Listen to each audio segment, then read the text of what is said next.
ای به خلق از جهانیان ممتاز، چشم خلقی به روی خوب تو باز.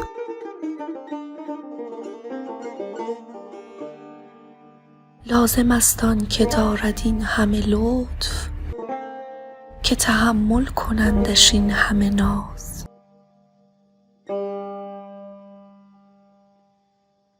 ای به عشق درخت بالایت مرغ جان رمیده در پرواز.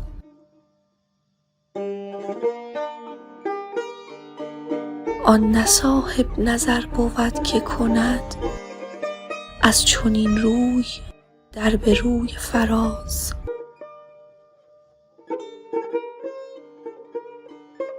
بخورم گر ز دست توست نبید، نکنم گر خلاف توست نماز.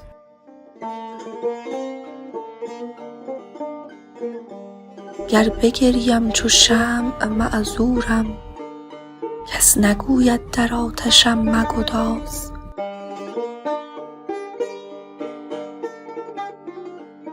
می نگفتم سخن در آتش عشق، تا نگفتا به دیده غماز.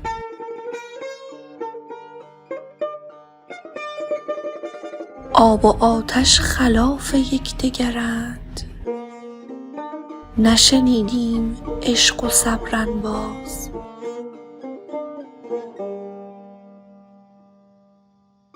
هر که دیدار دوست می طلبد، دوستی را حقیقت است و مجاز.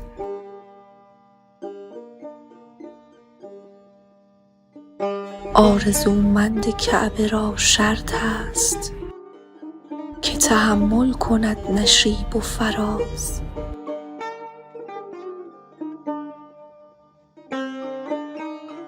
سعدیا زنده عاشقی باشد، که بمیرد بر آستان نیاز.